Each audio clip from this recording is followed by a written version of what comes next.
The Seth Leibsohn Show, where it's principles, not politics. Now, guest hosting for Seth, Dr. Zuhdi Jasser. Good evening, Arizona. It is Zuhdi Jasser here, proud to be sitting in for my good friend Seth Leibsohn as he takes some time off this week. And boy, so much to talk about today, especially with this historic speech by Prime Minister Netanyahu to Congress today. And we will be diving into that momentarily. And we got a lot to talk about, everything from the speech to Congress, media, Syria's revolution being compared to caused by climate change, according to NBC, the merging of Boko Haram and ISIS, the global threat from terrorism, and so many things to talk about. Before we do, one of the things I wanted to do up front is talk a little bit about, I think as we look at this historic speech today to Congress and as the American public gets educated more so about what the threat really is, and we come out from under the darkness that our administration wants us to keep our eyes closed to, I can't help but think about legacy. And, as I've had the privilege of sitting in for my good friend Seth this week, yesterday we talked about being in the arena, and as Teddy Roosevelt spoke, I looked at a quote from Fahrenheit 451, and Fahrenheit 451 was a book, as you may recall, described by some as a dystopian novel by Ray Bradbury, published in '53. Thought to be one of his best works, but really what it did was it looked at what would happen in a future society in America where books were burned. And Fahrenheit 451 was the temperature that caused the combustion of paper. And ultimately, what way to prevent legacy, what way to prevent the exchange of ideas than to burn books. And the details of the plot, for those of you who've read it, I think were quite amazing as the firemen burned all the books. But there was a quote there that I think talks about legacy. He said, "Everyone must leave something behind when he dies. My grandfather said, a child or a book or a painting or a house or a wall built or a pair of shoes made. We leave all that behind. Or a garden planted, something your hand touched, some way so your soul has somewhere to go when you die. And when people look at that tree or that flower you planted, you're there, even when you're not. It doesn't matter what you do," he said, "so long as you change something from the way it was before you touched it into something that's like you or after you take your hands away. The difference between the man who just cuts the lawn and a real gardener is in the touching. The lawn cutter might just as well not have been there at all. The gardener will be there for a lifetime," and that was from Fahrenheit 451. I love that book because as somebody who believes everything is about ideas, I can't help but look at today's speech, today's premise of the argument of who we're fighting and what we're fighting, and to hear people with absolutely almost sometimes it seems no intelligence like Nancy Pelosi say that she was insulted into tears by Prime Minister's comments, and yet to listen to him educate America and say the truth in a way that we had not heard, I think, in a 50-minute speech before, I think was landmark. And I want to talk a little bit about more of the substance of really what he covered. And as a Muslim who's been looking at reform, I couldn't help but gravitate to the parts of his speech where he talked about the threat of militant Islam, how he called out the jihadism of the Iranian regime, how he called out the fact that he said the enemy of our enemy is our enemy and not our friend. And so many American Syrians, I think, could relate to that. Many of us are sick and tired of hearing so many people say, well, let's work with Iran against ISIS since ISIS is so evil. To hear the Prime Minister say the enemy of our enemy is our enemy, I think clarifies that there is no difference between Iran and ISIS. That ultimately now we learn from Steve Hayes' great work at Fox News that there's even cooperation between Al-Qaeda and Iran. So it's all the same jihadist basket, and as the Prime Minister said today, they're just like a Game of Thrones. They're just arguing over who should be in the throne. The bottom line is they all hate the West. And I thought one of the greatest points in the speech was when Elie Wiesel stood up and the Prime Minister recognized that never again one of the leading teachers of the world, of the savagery that was the Holocaust, stood up and was recognized as somebody that we should learn from and never allow this to happen again. And we cannot deny the words of the Iranian regime. This is Zuhdi Jasser. I'm the president of the American Islamic Forum for Democracy. My work is dedicated to Muslim reform, to the promotion of liberty, to the security of our country. And I'm a physician in private practice. And I've come to you to learn with you about the issues of the day and share with you some of the discussions that I hope give you a more conservative, a more open, liberty-minded approach to solutions. And as Seth says, principles, not politics. And I hope we can look at legacy. I think this is one of the things that's so important. And so often we just sort of deal with things like a whack-a-mole program. We're just trying to go from one problem to the next. But this is not a whack-a-mole program if we're going to stay secure and stay free. We need a strategy. And I think we heard the beginnings of that, which is to push back on the threat of Iran. In my book, A Battle for the Soul of Islam, I talk about a bigger strategy. I talk about the reform necessary against that and what it is that why Muslims should lead that, and Muslims have to lead that. But America cannot sit this one out. One of the things I'm going to talk about in a few minutes is this another one of these amazing New York Times editorials that seems to be completely on a different planet, and we'll talk about their continued promotion of the president's doctrine, which is strategic patience, and that's what the New York Times wanted us to believe today.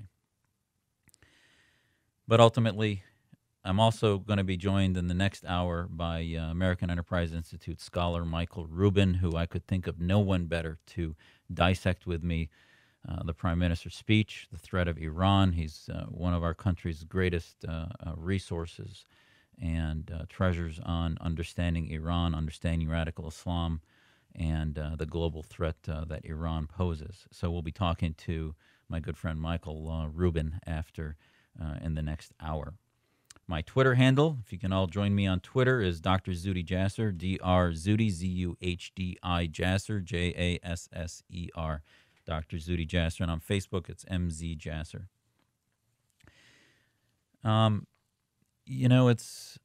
It's amazing that I want to read actually a quick email that Craig Roberts, one of our listeners, sent Seth yesterday. He said, I loved Zuhdi's program tonight, filling in for you. Seth, the revolution starts here. How a Muslim, a Hebrew, and a Christian can all agree that America was founded not for freedom of religion, but freedom for religion. We are allowed to worship and follow the deity in our own way, not the way of a dictatorial state or tyrant or philosophy for the masses, but how we see within ourselves to chase our dreams and believe our themes and give witness to our Creator. Not all paths lead to God, but the freedom to follow the path we choose brings the hope we have to find Him, and without hope we can never dream. Thank you, Craig Roberts, for that wonderful email. He sent it to Seth at salemphx.com. And, I think this just highlights why these types of relationships are so important. If we think there's only one solution, or that somehow we forget what America's first freedom or how the American experiment worked, if there's anything I'm hoping to leave you with by the end of the week, is that at least a few of you, if not all of you, understand that Muslims have to play a leading role. The American experiment, the understanding of liberty, our first freedom, needs to be what we promote globally to be the solution to radical Islam, and that Muslims who embrace religious freedom and a government that is against theocracy and allows the free practice of faith is the solution against not violent extremism, but political Islam and the Islamic State. And one of the things I mentioned yesterday was the radicals become radicalized, not because they want jobs, but because they want to die for the Islamic State. They believe they'll go to heaven if they die as martyrs. They believe they will ultimately achieve that martyrdom, and they don't care how they do it, what's involved. And this is why Iran is simply a government that becomes a suicidal operation for the end of times if you don't understand the Islamist jihadist theology. So again, they would die for the Islamic State. The only way to defeat them is to create and instill movements of Muslims and non-Muslims for liberty that would die for the secular, the free state, and are anti-theocratic. Our forefathers, our founding fathers, created this country because they wanted to die for freedom and liberty. As they said, give me liberty or give me death. And I think this is the only way to defeat them, is that we will not allow them to get nuclear weapons. We will stand behind democratic allies and stand with them and at their side, like Israel. So I think there's nothing more important. You know, if I had to ask the president one question, I'm curious as I see the political dysfunction that came out of the president's speech today and before. It's just amazing.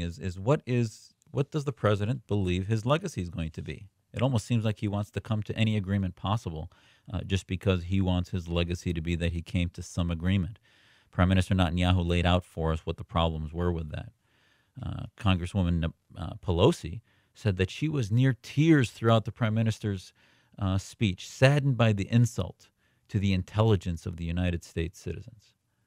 Insult to the intelligence? I'm sorry, the insult to the intelligence has been President Obama, who's been telling us, especially us Muslims, that we don't have a place at the table as reformers because he'd rather meet with apologists and Muslim Brotherhood legacy groups and non-reformers in the White House who simply want to do what I call the Al Sharptonization of Islam, which is basically that somehow Muslims are a race, not an idea, and that we are to be represented by those who blame America, blame the West for hate and bigotry, and aren't looking to confront the theocracies of the world. And remember, don't forget the OIC. Iran is but one part of the Organization of Islamic Cooperation, which is the evil empire of today. So what is the legacy of President Obama? I have no idea. They want to call it strategic patience. We need a doctrine, a liberty doctrine. That doctrine should confront evils in this world like Iran. When we come back, I want to go through Netanyahu's speech and talk about some of the things I learned from it and hopefully America learned, because for the first time we had somebody talking in Congress that was educating us about the threat that we all need to understand. We'll be right back. And this is Zudy Jasser sitting in for Seth Leibsohn on the Seth Leibsohn Show. Welcome back to Principles, Not Politics. And pleased to be sitting in for my friend Seth this week. So much to go over with the Prime Minister's speech today to Congress that everybody's talking about. And as right they should be talking about. It was a clinic in education that finally, on center stage, there was somebody talking and teaching America about the threat of Iran and the evil that they're purveying throughout the world. If we can go through some of that right now. And I couldn't help but have to bring up Billy Joel's We Didn't Start the Fire. Not only is that a great review of history of especially the 20th century in that song, but you know, the legacy that we leave and the prevention of free speech and the self-combustion that I mentioned that Fahrenheit 451 talks about when paper burns. To deny that the Iranian regime wants to burn humanity. They mention it every day. That's what they want to do. Iranians do not have freedom. The 2009 Green Revolution was suffocated by the Iranian regime, and the West let them die, left them to nothing because we ignored them. And the revolution that could have happened even before the Arab awakening in 2011 was left for naught because the West did not have a strategy. And unfortunately, it was the same year that our president was giving speeches in Cairo about the new times of the Middle East, and unfortunately did not meet that with any concern about his own legacy. And Fahrenheit 451 is not only about burning of books, which was this future society that prevented and destroyed freedom, but about the loss of ideas and critical thinking. And I think that's one of the things as an American reason I do this work is I'm concerned for my country. If my country does not understand the threat that we face, I worry about the country that we leave behind for our children. And Ray Bradbury mentions clearly that what is the legacy? And each of us leave different legacies for our kids. My legacy, I leave a letter to my kids in my book, A Battle for the Soul of Islam. And each of you, I'm sure, has a little way that you leave, whether, as I mentioned before, even gardening can leave legacies.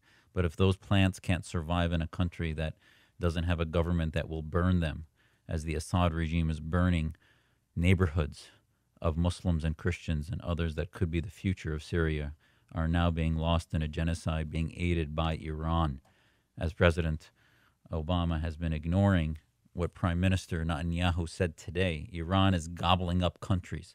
To say they're not imperialists would be a huge denial. They now own 4 countries with their capitals, including Iraq, Yemen, and Syria, and their own. And what are we doing about it? We're basically listening to our president, who doesn't even want us to weigh in, worried about us undermining talks that he's having with the most evil regime in the world, because somehow it's called undermining if the American people want to know about the details that we're being signed on to by proxy by our president. A story on CNN today said that Obama basically said Netanyahu lacked credibility. He told Reuters that a deal with Iran to freeze its nuclear activity for at least 10 years with verification measures would be far more effective in controlling their nuclear program than any military action we could take, any military action Israel could take, and far more effective than sanctions will be. Well, Netanyahu made a contrary case, I think, very well today. He also said that Netanyahu's been wrong before, pointing to the 2013 interim deal with Iran. And then he said that the prime minister made all sorts of claims. This was going to be a terrible deal. This was going to result in Iran getting $50 billion worth of relief. You'll remember, as we spoke yesterday, Adam Credo verified there's evidence that we have released $11 billion to Iran in the last year. So this is not claims that are not verifiable. I don't know where the president's getting his information, but the bottom line is we gave them $11 billion last year, and are looking at gaining $50 more billion, which I can tell you, ask any Syrian in this country if they believe that money is being used to help peace, or if it's being used to help arm a genocidal tyrant of Assad, and also fuel terrorists, as Stephen Hayes mentioned, with the connection of Iran and al-Qaeda, and also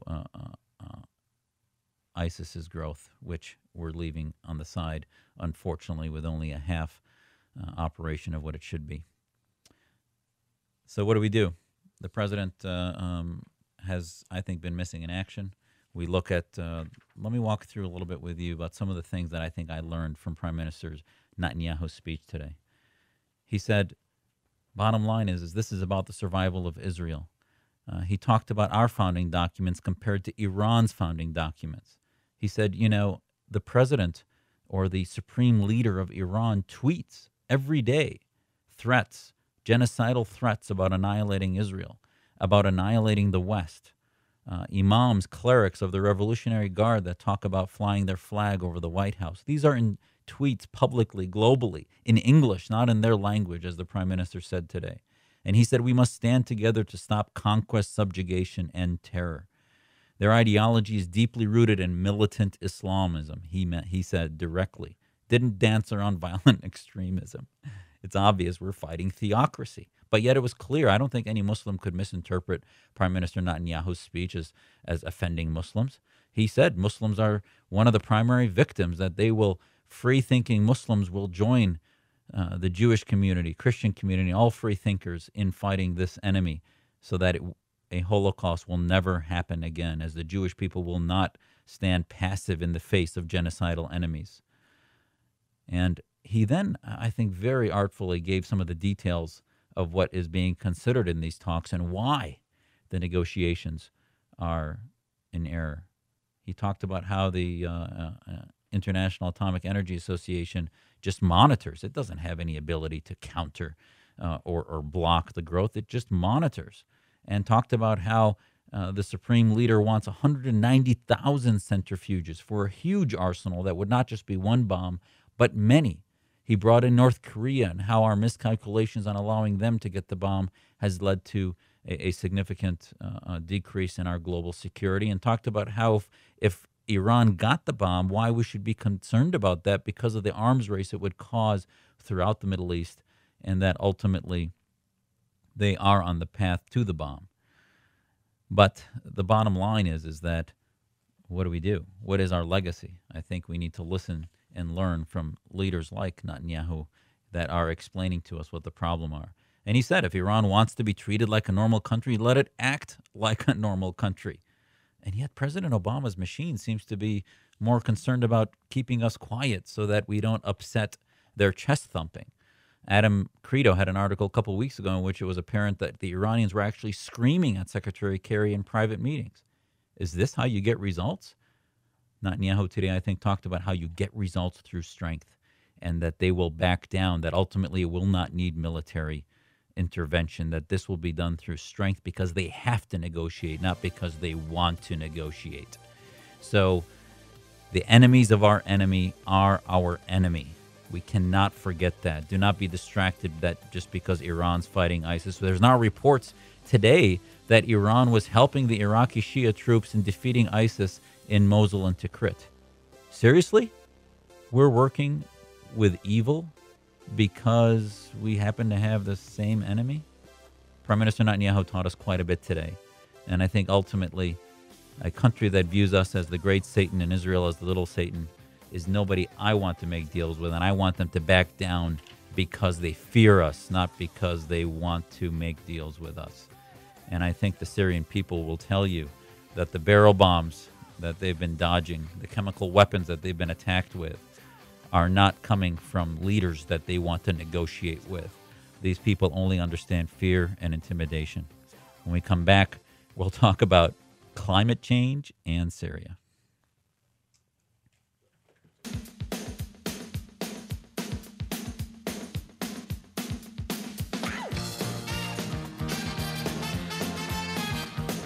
And this is Zudi Jasser sitting in for Seth Leibsohn, who's taking some time off. It's a pleasure to be sitting in for him in his chair. My name is Zudi Jasser. I'm a physician in private practice, working on countering radical Islam through the American Islamic Forum for Democracy. Been doing this since 9/11 actively through our organization, but since I was a high school student, I've been trying to understand and wrap my head around the threat of political Islam. And ultimately, the time is now for Americans to understand, all Americans to understand the threat. This is no longer just a battle within Islam, but it is a battle that is going to take the entire planet as collateral damage unless we help and we develop a strategy, not boots on the ground, but a strategy against political Islam, a theocratic threat as an ideology in which Muslims can lead that, but in which America's experiment as that city on a hill, that country that understood that the first freedom is religious freedom, and that ultimately most Muslims who want to die for freedom will ultimately be our best assets against evil like Iran, like Hezbollah, like Al-Qaeda, like theocracies like the Muslim Brotherhood and others that will never be commensurate with freedom. One of the things we're talking about legacy today, and I believe that every one of us needs to work on what our legacy is. It doesn't come naturally. You have to put your thought to it, have to have a strategy over years, and think about what you want to leave behind. We do it through our families. We do it through many things, and obviously one of those is what we write and what we read and what we leave behind, and as Fahrenheit 451 talks about. I was reading today, imagine if the legacy of World War II was that somehow the fascism of Germany came out of climate change. Hitler was really just a byproduct of just not hate and fascism and human supremacism, but actually it was just climate change. Well, I was looking at NBC's homepage today, and they had an article that said, global warming helped spur the Syrian war, study says. A drought from 2006 to 2010, mind you, the Syrian revolution started in March 2011, was among the triggers for the current uprising in Syria, according to a new study. Climate models and the observational record suggest that the drought was amplified by a century-long human-forced warming and drying trend. Quote, we are not trying to make the case that global warming, human-induced climate change sparked the conflict, unquote, said the study's lead author, Colin Kelly, a climatologist at the University of California at Santa Barbara. There was a host of factors that came together, but we think we can make a strong case that in this case, the long-term climate trends were a contributing factor. It's interesting, actually. One of the Syrian Assad regime's emissaries was near that area in UC Irvine, UC Santa Barbara area near L.A. That we protested. Was one of the consulate representatives that we wanted to expose as apologizing for the war crimes of Assad. But that's an aside. The bottom line is the world is upside down. You pull this study, and it says climate change in the Fertile Crescent and implications of the recent Syrian drought. And then you do a little more research, and you look back in which Joseph Stalin, who killed millions, up to 10 million, used to blame famine for the death of 7 million between 1930 and 1933. So fascists and dictators use that as a tool to confuse and change history so that we don't learn what the real history is. And the saddest thing, I think if you talk to many American Syrians, Egyptians, Muslim and Christian and other immigrants from the Middle East, they'll tell you one of the reasons freedom and liberty doesn't come naturally there right now is because they didn't learn about the success of the American Revolution. Their books did not teach what actually happened with the American Revolution against theocracy. Words like freedom and democracy are not in their textbooks. The West is portrayed as evil, even though some of these dictators were secular. They don't want to portray free governments in Europe and America as democratic and liberal. They taught a different version. I was blessed to have parents that were educated in Europe and then went back, so they knew the reality. They knew to pull from Western media to learn. And there are millions of Middle Easterners that do that. And thanks to the internet now, that's all on steroids. But the bottom line is that when we look at history, you look at our own media in the free country, the freedom that is the United States of America. Media arms are talking about climate change is causing the Syrian revolution. I mean, that is absurd. Look at the reality is in March 2011, a small town called Daraa, there was a school in which children were massacred by the Syrian military. It started an uprising in Daraa. It then spread to other small towns. The Syrian military started to shoot innocents in the streets. You then saw tens of thousands of Syrians begin to march in the streets of small towns across rural Syria. And then for week after week, there was thousands killed a week, averaging between 100 and 300 a day. The numbers rose to 50 to 60,000 by the summer. And ultimately then, after a year of revolution, the larger cities, the economic centers that were dependent upon the regime also began to turn to the revolution, which included the largest city of Aleppo and also Damascus. And the regime then started using chemical weapons, started using bombs to destroy the revolution. And that nuclear political winter allowed the growth of ISIS and other radical groups. So these radical groups did not start the revolution, but ultimately they have been one of the only fighting entities to survive. And that's what happens to people that don't have weapons and aren't able to protect themselves from a regime. But climate change, this was the people that saw on YouTube, that saw through Facebook and Twitter and through technology freedom and tasted it and realized that after 50 years of Ba'athist, socialist, nationalist oppression that they were going to fight for freedom. Now that was squelched and suppressed through the silence of the world, and they've now been smothered with over 250,000 dead and 5 million displaced. But ultimately, please don't follow the pattern of Stalin to blame the death of millions upon famine and natural causes. Climate change did not do that. And please, NBC and others, stop insulting.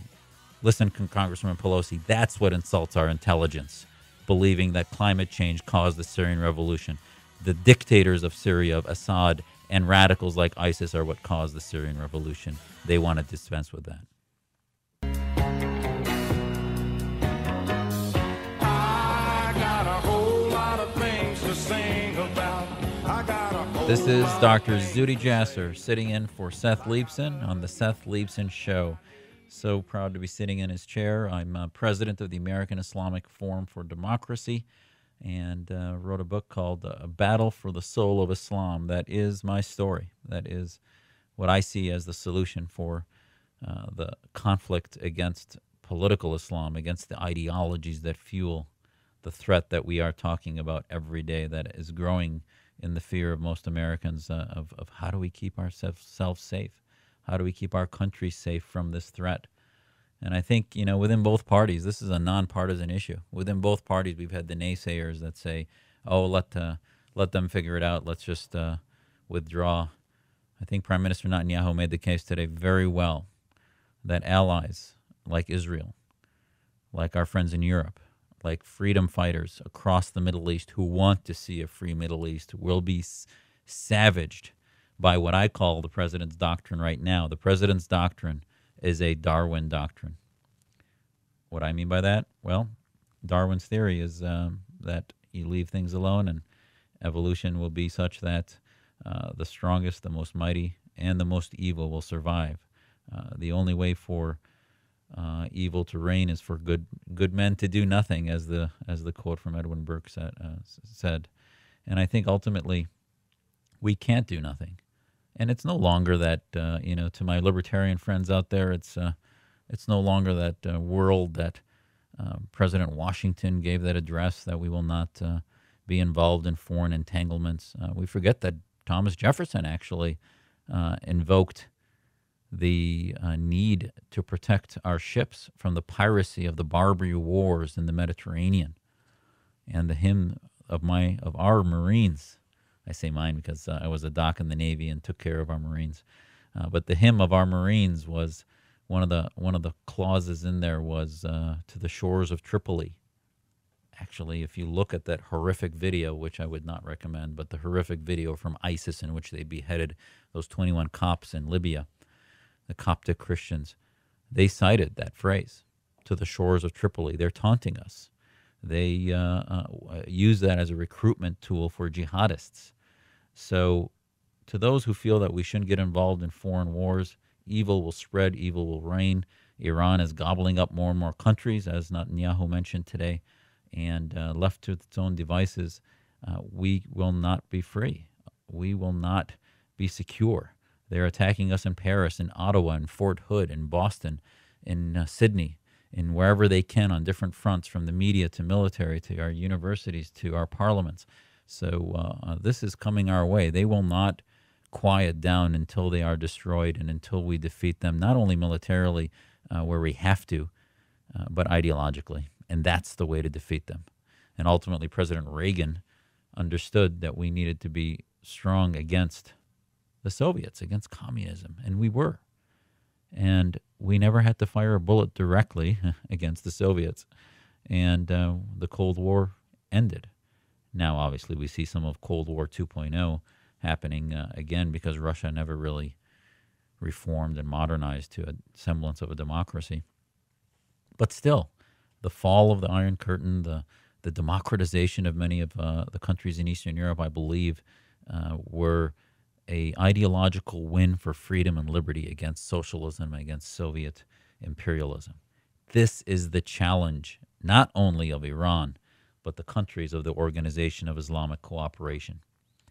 This is Zuhdi Jasser. I'm sitting in for Seth Leibsohn, and we'll be the next hour we're going to be talking to Michael Rubin, a scholar from the American Enterprise Institute, and I wanted to talk to him about what his perception was about the current status regarding the talks with Iran, what are some appropriate ways forward, and what is going to settle once the dust of the political dust-up leaves and the realities of what we have are before us.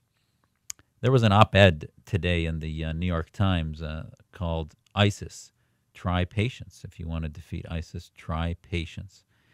This was a former CIA officer who wrote this, and his name is Robert Grenier, CIA station chief in Islamabad from 1999 to 2002. He wrote a book called 88 Days to Kandahar. And I can't tell you how frustrating reading this is. I mean, I'm not sure if these former CIA officers sometimes just drink the Kool-Aid, or they think that, In some ways, I call it the bigotry of low expectations. They feel that Muslims are just sort of sentenced to be run by theocracies. And he says repeatedly in here that this battle within Islam is not ours to fight, that ultimately it needs to just be against the violent elements. And he says, so the sentiments play to the instincts of many Americans, and they must be resisted at all costs. If the United States was to lead in the ground war in Iraq and perhaps eventually in Syria by introducing conventional combat forces, we would feed into a radical Islamist narrative that pits the invading armies. Well, no kidding. Obviously, nobody's saying we need boots on the ground in Syria, but you had an indigenous revolution happening there, very different than what we did in Iraq, that we could have at least helped the preponderance of the moderates. Not that there aren't radicals in there that it's hard to separate, but I'm sorry, for a country that gives arms to regimes like Saudi Arabia as our allies, this hyper concern about accidentally getting some arms into some, offshoots of groups where the preponderance would be a revolution against evils like Assad or evils like Iran, and to prevent the spread of Iran's imperialism, I think would be a greater good than some of what may end up happening. And again, yes, President Obama is ill-equipped to decide who are the right groups because it seems that he cozies up to the Islamist groups. But again, to read some of this information and especially this, he says the war against radical Islamic militancy is not our fight. Excuse me? He says it's a struggle among Muslims for the soul and the future of the Muslim world. In the end, only Muslims can determine the outcome. Make no mistake, we in the United States and the West have an important national security stake in that outcome, but we should not try to win on our own what only local forces can sustain. I mean, I wanted to talk to you about this because it is so irrational to say that we leave them alone, it's not our fight, but yet we have a lot in stake. Those are just completely cognitively dissonant.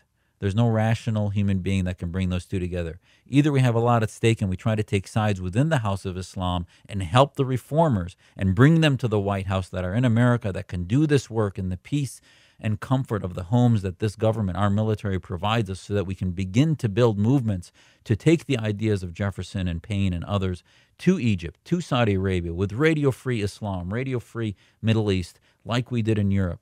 Or we can become sheep and retract back into our homes and let the evil or the Darwin doctrine reign. I think we need a liberty doctrine. That's the only solution. Tell your members of Congress, tell your military leaders, tell your media, tell your university leaders that we need a president with a foreign policy that has that has a liberty doctrine, not a Darwin doctrine, because ultimately that will be a threat that continues to pound us day after day. Assyrians taken hostage by ISIS, Israel bombed by Hamas, bombed by Hezbollah, the Iranian regime spreading and taking over governments in Yemen. It goes on and on. And even this station where this CIA director was, he was in Pakistan. That is an Islamic republic that has a nuclear weapon that yet is teaching madrasas and infusing ideology that is threatening us. This is Zuhdi Jasser. I'm sitting in for Seth. We'll be right back.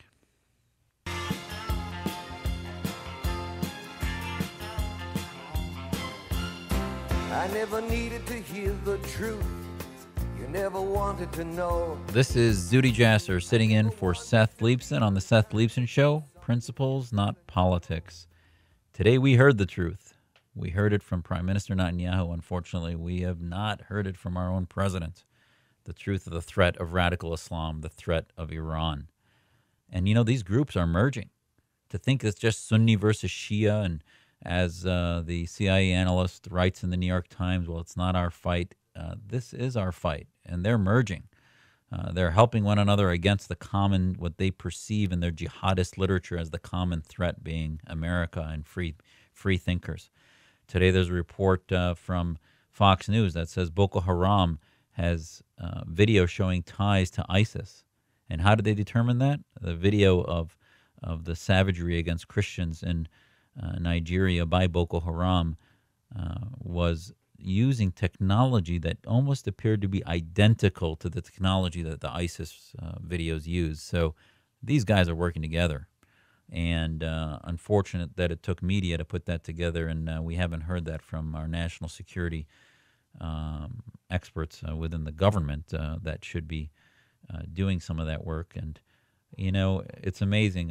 One of the quotes that I cite quite a bit when I speak to audiences is from Eugene Rosenstock Hussey, in which she said in her book, Out of Revolution, the autobiography of Western man, he said, to a mankind that recognizes the equality of man everywhere, every war becomes a civil war. To a mankind that recognizes the equality of man everywhere, every war becomes a civil war.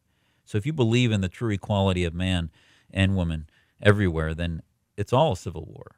So we can't sit by. If we sit by, then we basically have this bigotry of low expectations that we will work with the lesser of two evils. And that has to change.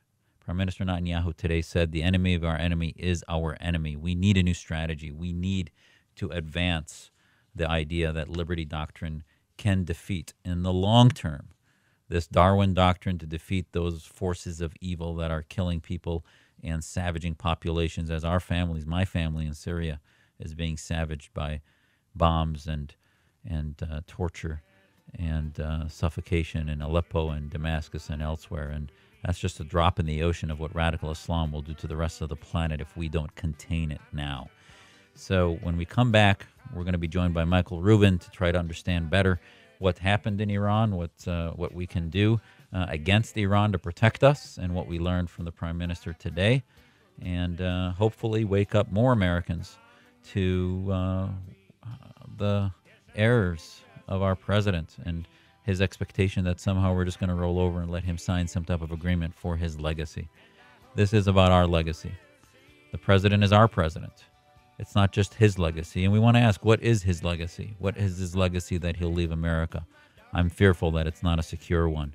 With you, we'll fight to protect our freedom. When we come back, Michael Rubin. This is Zuhdi Jasser sitting in for Seth Leibsohn. The Seth Leibsohn Show, where it's principles, not politics. Now, guest hosting for Seth, Dr. Zuhdi Jasser. This is Zuhdi Jasser sitting in for Seth Leibsohn on the Seth Leibsohn Show. Welcome back to our second hour. It is a privilege to be in his chair and a privilege to be with all of you this evening. Thank you for joining us. My name is Zuhdi Jasser. I'm president of the American Islamic Forum for Democracy. And as we talked last hour, we learned, I think the American people learned more today from Prime Minister Netanyahu about the threat than anyone we've heard from in decades, and in speaking to the entire population. So I am honored and pleased to have my friend join me, Michael Rubin, the expert extraordinaire from the American Enterprise Institute and scholar on Iran, on radical Islam, on Middle East policy. So, Michael, welcome to the Seth Leibsohn Show. Hey, Zuhdi, it's a pleasure to be with you. Thank you. It is just humbling to have you join me. And, in the last hour, we talked about, I went through some of the points that I thought we could learn, that we all learned from Netanyahu's speech about Iran's mission, about conquest, subjugation, and terror, about, he said something that I've been beating on the drums for years, which is that the enemy of our enemy is now our enemy. It's not our friend. He talked about if they want to be treated like a normal country, they need to be a normal country, and on and on. What do you think initially, before we get, one of the things I want to make sure we get to is what should be the strategy, what should be the deal we're looking for. But what do you think were the primary things we learned today from Prime Minister Netanyahu's speech to Congress? Well, ultimately, I think that Benjamin Netanyahu did a great job of changing the conversation. What we're now going to focus on, and what Congress most certainly is going to focus on, is this idea of a sunset clause, which after 10 years, for example, Iran will be scot-free to do whatever it wants with its nuclear infrastructure. Now, one of the interesting things about this, Zuhdi, is when South Africa gave up its nuclear program, it had to reveal 20 years of its activities for the International Atomic Energy Agency to give it a clean bill of health. And yet Obama is not only giving this 10-year sunset clause, but is telling Iran it doesn't need to account for anything it's done in the past, meaning the IAEA before or after the 10 years isn't going to be able to determine exactly what Iran is up to. So tell me, Mike, why does the Sunset Clause matter? Because on the one hand, the Prime Minister very brilliantly laid out, well, the IAEA basically monitors, but it can't enforce. There have been secret places found that nobody knew about, and right now there may be other places we don't know. So tell me why the Sunset Clause matters when, in fact, you're dealing with a corrupt, lying regime that may have many centrifuges that we just don't know about. Well, Zudy, let me back off just for a second and just make two clarifications. Number one is a lot of people think, the International Atomic Energy Agency goes into a country, and when it does inspections, it can go wherever it suspects there is an illicit program. But that's not the way the IAEA works. According to its own bylaws, it's only allowed to inspect declared nuclear sites, which means everyone might see a nuclear reactor go up. See centrifuges being delivered there. The Iranians can say, this is a chicken factory, and the IAEA would have absolutely no right to inspect it. So that is one of those issues which Benjamin Netanyahu related, is for the past 20 years, Iran has always had a covert program. And the other thing that I think needs to be brought out, which Benjamin Netanyahu didn't, whatever one thinks about the Iraq War, the justification, the reading of the intelligence was based on classified material and defector accounts. That's not what's going on with Iran. If you want to understand why everyone is so suspicious about Iran, Zudy, all you have to do is look at the International Atomic Energy Agency Board of Governors reports, which come out every few months, because for the past decade, if not more, 12 years, they've been going through a litany of Iranian lies to inspectors where the Iranians have been proved wrong and then scramble to come up with some other explanation. It's all based on open inspection. It's not based on anything that can be dismissed out of hand. I can't tell you how clarifying that is. So Michael, tell us then, why should the Sunset Clause matter if we're dealing with a bunch of deceiving liars who are doing things covertly and repeatedly and alongside this sham of inspections from the IAEA? Well, basically what the Sunset Clause does is say, okay, after 10 years, you're scot-free. You can do whatever you want with your program. No one's going to be able to inspect it anymore. And so, at best, the Iranians just hold on for 10 years and put up with inspections. But what Bibi Netanyahu said is, suppose they're not abiding by this agreement. Suppose they're doing something clandestine on the side. That's simply going to ease their path and legitimate their path towards a nuclear weapons capability. One of the things that scares me is, in Washington, and I'm in Washington right now, we all navel gaze. We think the world revolves around us. And yet, when you actually read what the Iranian negotiators say in Persian, it can be quite scary. Hussein Mousavian, for example, who used to be the spokesman for the nuclear negotiators in Iran, now is actually going around and talking about how great a deal this is. He had actually said that Iran is doing a much better job than North Korea in getting what it wants. When you look at North Korea and its nuclear breakout as a model to emulate rather than a rogue regime to condemn, we're in trouble.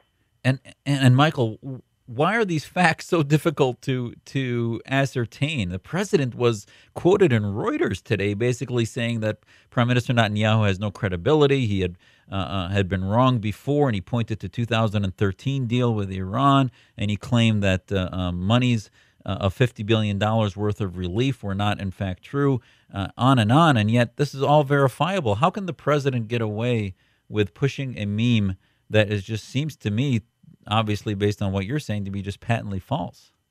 Well, the president really needs to reconsider his advisors and who's talking to him, because he's absolutely wrong and baseless in some of his criticism. First of all, back in 2003, before the Iraq War, Bibi Netanyahu had been invited to testify in Congress, in Congress, and he did, and he said the world would be better without Saddam Hussein.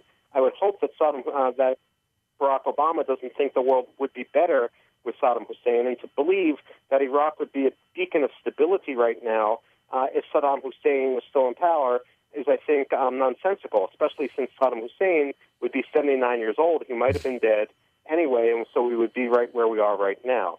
That's number one. Number two, Bibi Netanyahu and the Israeli government had always said that the Iranians were the problem and looked at Saddam Hussein and the Iraq war as a bit of a distraction. So what's ironic is Barack Obama is saying you can't listen to Bibi Netanyahu because he was actually supporting the United States back in 2003 when, I mean, here's the irony, his own Secretary of State, John Kerry, was the one who voted for the Iraq War. And now to see Tikrit pushing back ISIS with Shia soldiers and arms fueled from Iran and guided from Iran is just, I'll tell you, as a former Navy guy, to see what we put in blood and tears through Iraq to get rid of the tyranny of Saddam is just, it's very heartbreaking. Absolutely. And when we go to the $50 billion, Zuhdi, I mean, you served in the Navy and you understand the adversary, which we see in the Islamic Revolutionary Guard Corps. They're responsible for hundreds of American deaths in both Afghanistan and Iraq.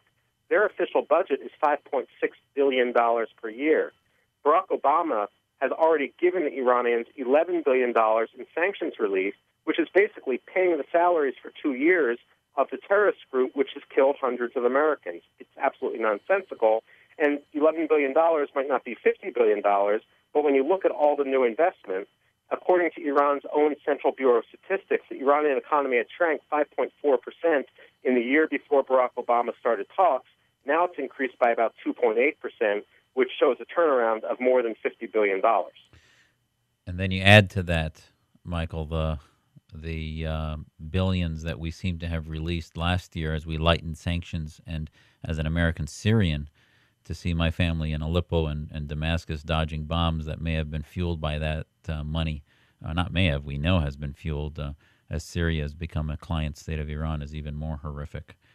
One of the things that drives me nuts, Zuhdi, is whenever I'm in the Middle East, I hear these rumors, and they're broadcast basically by Iranian outlets that say, the America created the Islamic State.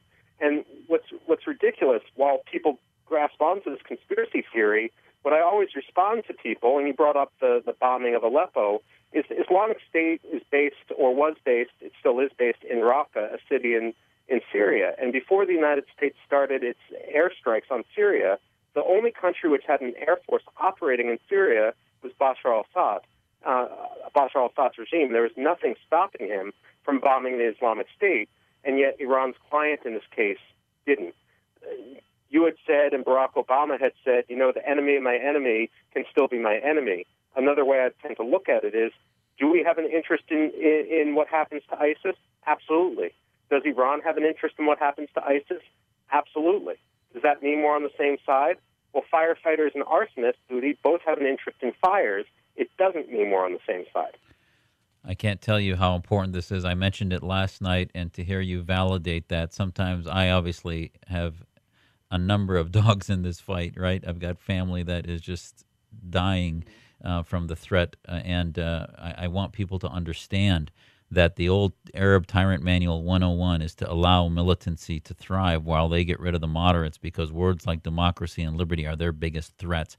We see that with the Saudis fueling Al-Qaeda and Wahhabi Islam, and ISIS is really out of the Saudi boot camp, if you will, and yet they're claiming that they are also the enemies of these groups, which they are, but one is, as the Prime Minister said today, it's a game of thrones. They just want to be in the throne of this ideological movement that is pretty much the same thing. And thank you for highlighting that, because I think it's important for people to hear it, not from Syrians who really are very much heartbroken over what's happening deeply to our families. What I want to do is, let's start. We only have a minute left in this segment, but if we can start about where you think, if you controlled the negotiations, the Prime Minister mentioned today that we need to do this with, you need to force them to the table, that if you do it right, they will come because they have to come to the table.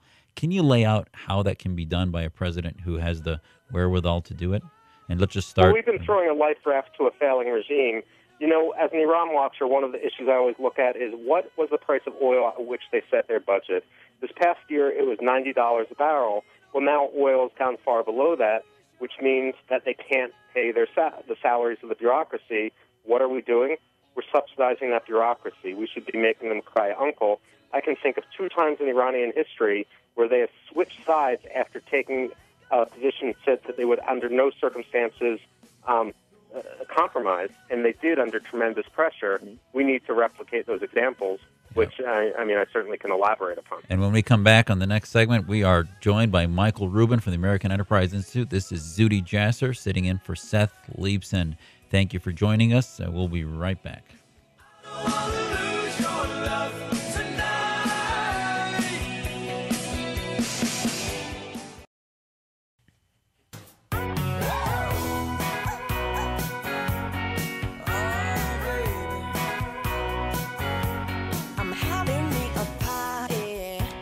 This is Zuhdi Jasser sitting in for Seth Leibsohn. I'm the president of the American Islamic Forum for Democracy. Privileged to be sitting in his chair, keeping it warm while he's away this week. And I'm also privileged to be joined by Michael Rubin, a scholar on Iran and the Middle East and radical Islam with the American Enterprise Institute. Welcome back. Thanks for being with us, Michael. Hey, thank you, Zuhdi. It's always a pleasure to talk with you. Let's keep going on what we were talking about before. What are the things that Americans should understand can force the Iranians to get to the table? One of the things that the Prime Minister Benjamin Netanyahu mentioned today was the impact of the drop in the price of oil that I think the Saudis have been engineering, and it has been working, I think, wonderfully in making them shake economically. What are the things that should be done and can be done to avoid military conflict and also to continue to prevent them from being able to build nuclear weapons? Well, Zuhdi, what we're in is basically for Iran a perfect storm, and yet who would have ever thought that the United States would be throwing them a life raft? As I said, Exactly. You have two examples in the course of the Islamic Republic where they staked out positions. They said under no circumstances would they compromise, and yet they did. And this is important because over the weekend, Barack Obama's national security advisor, Susan Rice, said, you're just being unrealistic if you expect them to go to zero enrichment. Well, the first case was what it would take to release the American hostages. The hostages were released on the first day of the Reagan presidency, and all the Carter diplomats said, it was the persistence of diplomacy which caused their release. It was the late Kissinger aide, Peter Rodman, however, who said no. It was Iraq's invasion of Iran. It raised Iran's isolation to be too great to bear, so they had to get rid of the hostages simply because they couldn't afford such isolation. The second time was what it would take to end the Iran-Iraq war. Saddam Hussein had invaded Iran in 1980. By 1982, the Iranians had more or less pushed the Iraqis out of their territory. Khomeini was actually thinking of ending the war, having a ceasefire, and the Revolutionary Guard said, no, you got to continue until you liberate Jerusalem. Not Baghdad, but Jerusalem. And Khomeini let the war go on for 6 more years. 500,000 more people died. It was a stalemate. Finally, he got on the radio and said, it's like drinking a chalice of poison, but I have no choice but to drink from this chalice if the Islamic Republic is going to survive. So the question for Barack Obama is, what in our strategy is raising Iran's isolation to be too great to bear, and what is the equivalent of forcing Iran to drink from a chalice of poison? I can tell you the answer isn't giving them $11 billion in sanctions relief. Amen. And I couldn't agree with you more. So sanctions, I think, sanctions regime and forcing them economically to realize the economic impact that their belligerence has, I think, is important. And what do you see as far as oil prices? Should we be slapping the Saudis on the back and thanking them for lowering prices, or is that working, and how long can that continue? Well, in the short term, it's positive, but I wouldn't want to give the Saudis too much credit. On one hand, it's nice, and they're enjoying the fact that they're making the Iranians sweat, and for that matter, the Russians as well. But that's not what's motivating the Saudis. They could have done this years ago if it was. What's really motivating the Saudis is the shale oil industry. And again, with Washington navel gazing, we can say they're afraid of the developments of what's going on in the United States with shale, but really their biggest over-the-horizon fear is that the Chinese might develop a shale oil industry. So what they're trying to do is preserve market share. What goes down must come up once they knock out the competition, and our shale industry is going to be seriously hurting and laying off people if oil stays below $60 a barrel. Then the Saudis feel they can raise the price again and not have to face the competition. One of the themes this evening I've been talking about is legacy. What do you think? Is there a way the president can save his legacy about Iran? Is there any way out here? We keep being told that, well, by this conversation, Americans are undermining the president's foreign policy leadership, and thus we're setting him up for failure. Tell me what you think can happen positively versus the obvious negativity that's happening in his current path that he's chosen. Well, first of all, Zudy, you had brought up Syria before, and I find it really cynical that people in Washington are saying this is all a political move, that the president is being undermined. Nancy Pelosi made this argument, for example, because if you recall, just a few years ago, when George W. Bush and the State Department were trying to put pressure on Bashar al-Assad, Nancy Pelosi ignored White House requests and State Department requests that she not travel to Damascus and instead sat there and met with Bashar al-Assad. Yeah. Now, that shows that, I mean, unfortunately, certain politicians seem to be consistently on the side of tyranny. Now, when it comes to the positive aspect, what could be the best positive aspect? You got 80 million Iranians. If they had a chance at freedom, that would be wonderful. That doesn't mean a military invasion by any means, but what it does mean is that support independent trade unions, support the ability of Iranians to have life, liberty, and the pursuit of happiness. Call attention to the fact that under Hassan Rouhani, the so-called reformist, executions have more than doubled, according to Amnesty International. I mean, use the White House as a bully pulpit for the values we hold dear. And that's a perfect segue to the last thing I wanted to talk to you about. You know, Natan Sharansky had a great piece 3 or 4 weeks ago in the Washington Post in which he talked about how Reagan was successful because, A, he didn't appease evil. He called evil what it was. But, B, he identified with the prisoners of conscience. And Natan was one of them. And ultimately, he knew he'd be free, A, when he heard Reagan call them the evil empire, but B, when the president from the bully pulpit of the White House was saying his name and the name of so many other prisoners. In Saudi, we've been trying to get the president to mention Raif Badawi's name, and he will not do that. In Iran, you have Pastor Abdini and so many others that I think, if the president mentioned every day from the White House, would be a whole different scenario on the pressure we could put on Iran. Do you see any possibility in shaking the president and separating the diplomatic aims from the humanitarian and realistic ones? Well, unfortunately, I don't think this president cares. You know, there's 4 American hostages being held in Iran right now. When you look back at Ronald Reagan, one of the things that the Tower report, which was investigating the Iran-Contra affair, made clear was that every single morning, Reagan would pepper his aides for the latest word on the hostages which were being held by Iranian proxies in Lebanon, while John Kerry from time to time will say he's trying to get the American hostages released. You don't give $11 billion in sanctions relief to a regime that holds American hostages. That's just statecraft 101. When it comes to Ronald Reagan and Russia and Soviet Union, what you were saying before, and you know that my wife grew up in the Soviet Union, and one thing I hear consistently from people who lived in the Soviet Union in that era is that one of the best days was when they heard on Voice of America Ronald Reagan called the Soviet Union the evil empire. It was speaking truth to power. It was moral clarity, and it ultimately was a shot of adrenaline into the arms of the intelligentsia and so forth. I don't think the president understands the importance of moral clarity. Exactly. And we've been joined by Michael Rubin, scholar at the American Enterprise Institute. I would ask all of you to find his piece at the Commentary magazine that he writes for regularly on their blog. He talked a couple weeks ago about enough with the language discussion and debate. Let's defeat militant Islam. Let's defeat jihad. Right, Michael? Absolutely. We got to keep our eyes on the prize, Judy. Exactly. And you can only defeat an enemy that you name and dissect and enable reformist Muslims to have a voice at the table. Michael, thank you for what you do for America. God bless you. It's great to be with you. Hey, thank you, Judy. We'll be right back. This is Zudy Jasser filling in for Seth.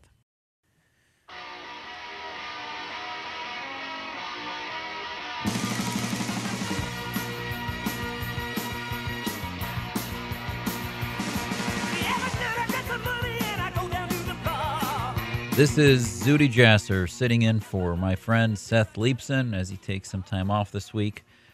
And it is an honor to sit in his chair and guide all of you through the news of the day and the issues that are most important to me and I think to many of you. We've talked a lot today about the Middle East, about Iran, about Prime Minister Netanyahu's speech. It was just so validating to talk to a scholar at the American Enterprise Institute, Michael Rubin, who I've been a friend with for many years, since 9/11, who really validates a lot of the work that I sort of feel from my gut to be right, and a scholar who's written books on Iran and understands this, validates it immensely. And again, I think if you listen to them, you understand why that quote from Eugen Rosenstock Hussey says that to a mankind that recognizes the equality of man everywhere, every war is a civil war. We need a position in this conflict. We need a strategy. What's happening in Iran is very intimately tied to what's happening in Syria. We talked before, Boko Haram seems to be working with ISIS. These are not all compartmentalized conflicts that we can just sort of say, oh, let's deal with one at a time. You know, our country right now has been wringing our hands about how to fund DHS, which in the last decade has quickly become the largest agency in government. And the reason there's this huge agency to prevent the number of terror attacks and keep us safe is because our strategy is a whack-a-mole program. We wait until they have that desire and show an active inclination to commit an act of violence, and then we can act. That's our law. That's the way it should be. But, you know, it's interesting to see the president invite these various groups, Muslim groups, most of whom he invited were really part of the Muslim Brotherhood legacy groups in America, in this conference in the White House a couple weeks ago on countering violent extremism. You know, I compared it to having a conference on countering drug violence and inviting the meth distributors. You know, maybe the American groups aren't corrupt, but the bottom line is that they seem to be part of the ideological problem. And the meth distributors were the regimes that he invited. He invited 60 different countries from the Organization of Islamic Cooperation and their ministers to help fight this common enemy of terrorism. I'm sorry, but did we not learn anything from the strategy that post 9/11 we said we were going to defeat terror, and it wasn't a war against a tactic, it's a war against an ideology. Prime Minister Netanyahu today used the term Islamism, Islam, militant Islam over and over. And I think America's starting to understand that if you want to enable reformers, you don't insult Muslims by calling it militant Islamism. The Egyptians that went to the streets to reject the Brotherhood, the Muslim Brotherhood, did it by waving signs in Arabic that said that they reject the Ikhwan al-Muslimin, Muslim Brotherhood. They reject Harikat al-Islamiyya, Muslim or Islamic movements. They call them what they call themselves. You can't change their name because you want to excommunicate them or apostate them from Islam. It's just a bizarre situation where we somehow have a president that says, well, I'm not the theologian in chief. That's what some of his talking heads have said on MSNBC, is that, well, our president doesn't get into the business of reforming faith, so he's not going to talk about Islam in a negative way. Well, call them what they call themselves, or else he becomes the excommunicator in chief. And how are you going to empower Muslims to fight this battle of reform against theocracy like our forefathers fought in America, unless you engage them and raise the stakes that their faith is being misrepresented? And if they want to rebrand Islam as not theocratic, then they need to step up and reform publicly and speak, have movements against the Iranian regime and its theocracy, against Khomeinism on Twitter, on YouTube, on Facebook, on multimedia in America to expose the regime. We ran an ad in the New York Times from reformers on January 11th, a full page signed by 24 different Muslims saying that we reject not only the Islamic State, but all Islamic states. That's what we heard from Prime Minister Netanyahu. That's what we heard from the president of France after the attack that he called was an attack by radical Islam. And yet we haven't heard that from President Obama. And we hear the political ramifications of the American people weighing in on talks that are appeasing evil, that are, I worry, putting us at more risk than ever before and giving a fast track to the building of nuclear weapons by Iran. I hope that's not the case, but the bottom line is we fear that it may be. What is going to be President Obama's legacy?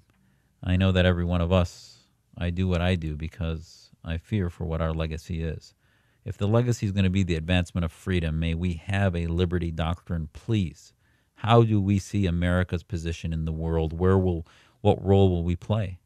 And I think, unfortunately, the current administration feels that it's a post-American world, that we shouldn't play a role. And that's what the op-ed in the New York Times today seemed to focus on, is that, well, this is a battle within Islam. This is not our battle. How is liberty a battle within Islam? If the tyrants wear the cloak of Islam, then the anti-tyrants should wear the cloak of liberty, not the cloak of Islam, the cloak of liberty, a personal Islam. And that can be defeated by leaders who engage us but don't reject us. And we're not saying to marginalize the Islamist voices of groups in America like CARE, the Council on American Islamic Relations, who by the way, one of the top medias they present themselves on is Press TV, the Iranian regime's media.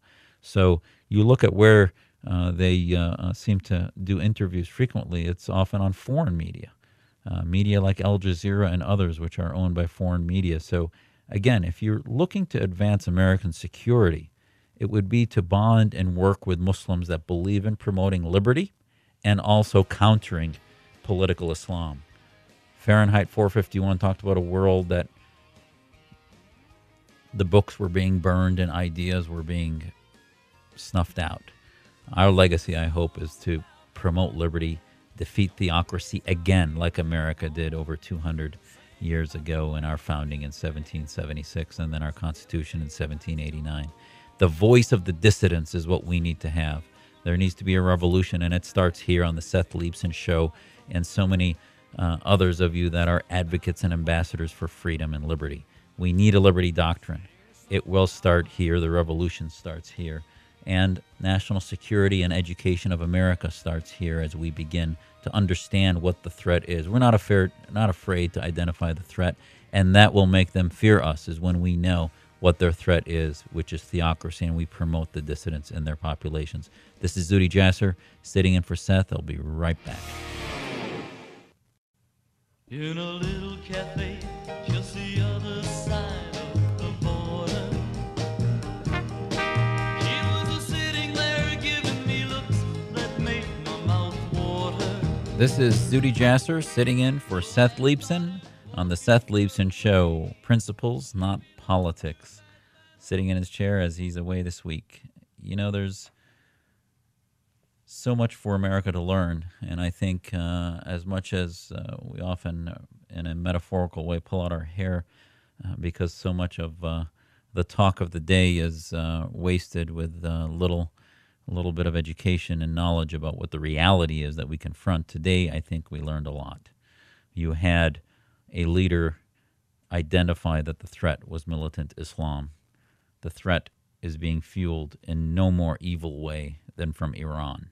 And that yet our president seems to be cozying up to that, and at the expense of some type of legacy that he wants to leave, seems to be making deals that I think Prime Minister Netanyahu laid out very well are going to be very risky for us, and has a sunset clause of 10 years, as Michael Rubin talked to us about, and will basically give them whatever they want after that.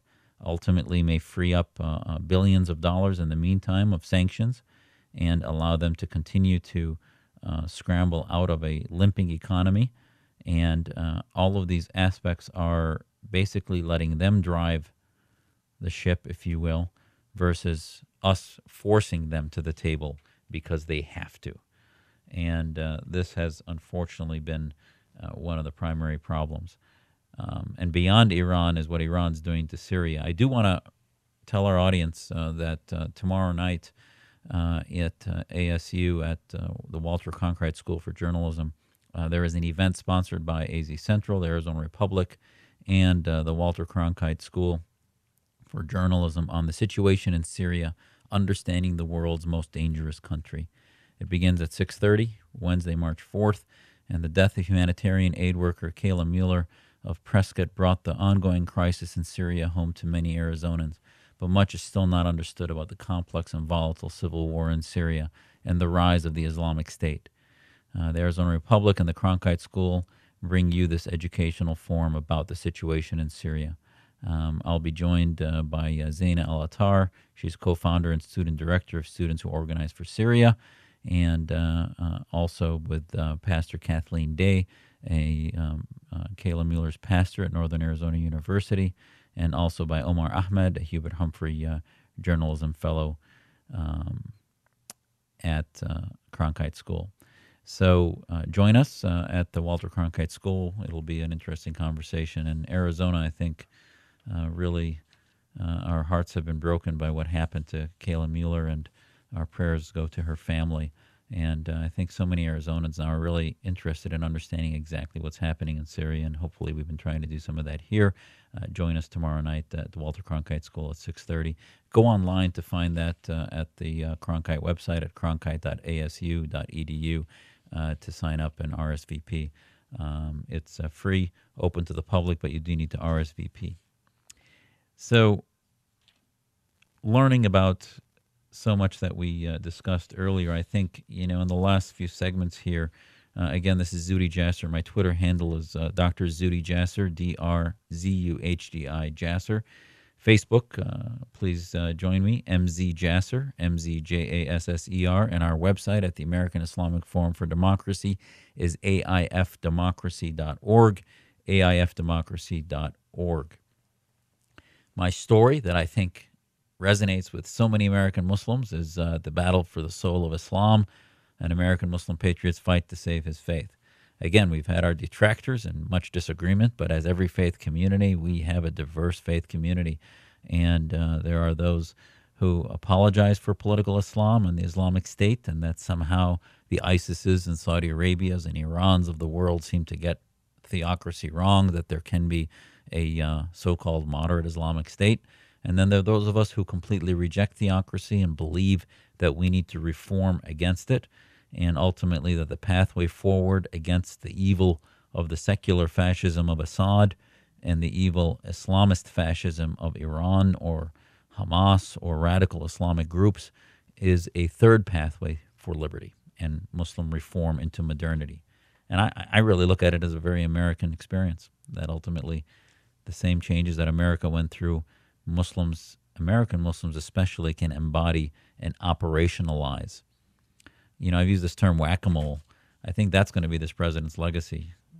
I'm begging any reporter, please ask the president what he views his legacy to be. He's in his last few years now as president, a little over 2 years left, and a little under 2 years, I'm sorry. And what does he perceive as his legacy? That he wants to hand us sort of a treaty with Iran, that's going to be his legacy?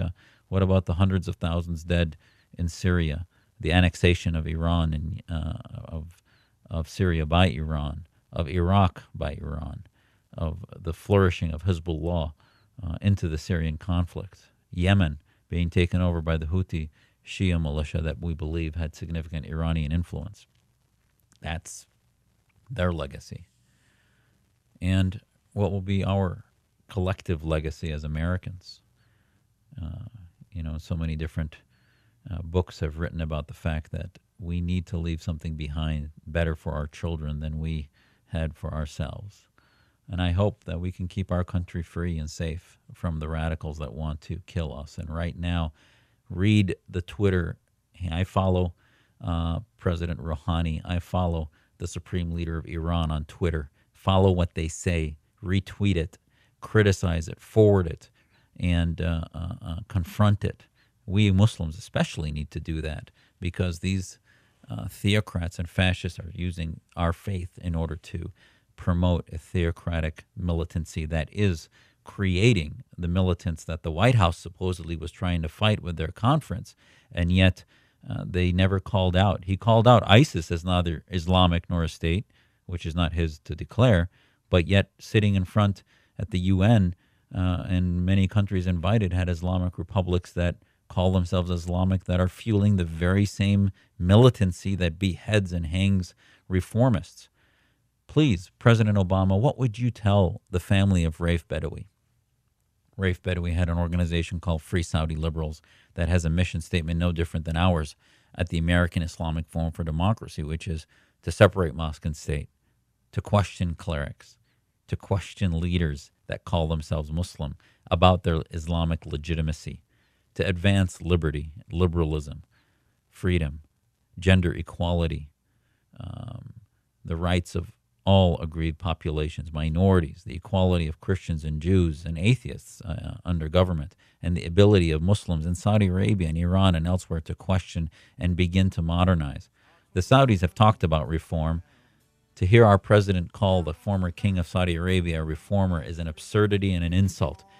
Congresswoman Pelosi, if you want something insulting, it was the chairman of the Joint Chiefs of Staff having an essay contest that lauded the king of Saudi Arabia as a reformer and wanting Americans to write essays about that. That's insulting. The Prime Minister of Israel teaching us about the threat of Iran is a clinic that we need to listen to and participate in and learn from. That's not insulting. What's insulting is that you represent the American public in your ideas, and I'm sorry that there's a constituency that seems to have elected you. And unfortunately, I hope the day will come that we understand better what the threat is. In our last segment, some closing thoughts for the day. This is Zuhdi Jasser sitting in for Seth Leibsohn.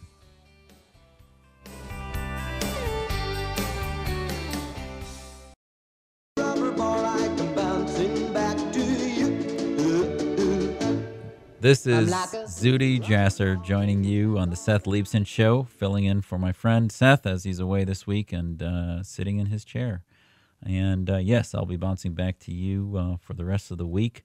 And I think I'm doing okay, Bill. What do you think? I agree. Thanks. Couldn't do it without you. He's guiding me in this pilot's chair that is Seth's. In the last few minutes, I hope we can leave here trying to get a picture better of what victory is. You can't win a war unless you know what you're fighting. And as many scholars have talked about in the art of war, we're fighting a jihad, a militant ideology that is theocratic, that believes in the domination and supremacism of the Islamic State, and ultimately it has many different fronts. But if you make it too complicated and too compartmentalized, you don't have a strategy. That is a whack-a-mole program. And we're trying to deviate away from that back to a more consolidated approach for the future of mankind that I think is threatened by this global war against Islamism, but for the promotion of liberty. And it has manifestations in every Islamic majority country that is part of the OIC, or the Organization of Islamic Cooperation. So what do we see liberty and freedom as, and how do we defeat political Islam? We'll continue to address that for the rest of the week in Seth's stead as I sit here. What did we learn today? Legacy, I think, looking at Ray Bradbury's Fahrenheit 451 and the importance of words and the importance of a legacy. The synergy between ISIS and Iran and radical Islam. We learned reading the New York Times that they seem to continue to wallow in this weird strategy of strategic patience, which is not a strategy.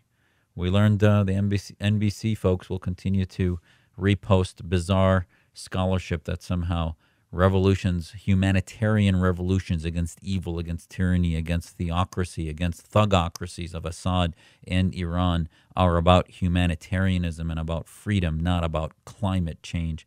So please have them stop connecting climate change to the most horrific crimes against humanity that are done.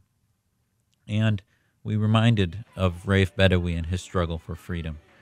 So victory, what is that? We can do it. The American public has stood up and has answered the call to lead the world in our capacity, in our skills that we have, as we've done in the Cold War, to advance radio-free Europe and others, and we need that same type of skill set today. Don't forget the Raif Badawis, the Pastor Abdinis of the world, because these prisoners of conscience, I think, hold the future of the world, the future of the Muslim countries that are right now under theocracy. Thank you, Prime Minister Netanyahu, for educating us. Thank you, Congress, for giving him the platform to address the greatest evil that we know today, which is the Iranian regime, and mentioning the fact and repeatedly reminding us that political Islam, militant Islam, is the threat of today. Join us tomorrow night at ASU Cronkite School for a session on the situation in Syria as we remember Kayla Mueller. And this is Zuhdi Jasser sitting in for Seth Leibsohn on the Seth Leibsohn Show. God bless.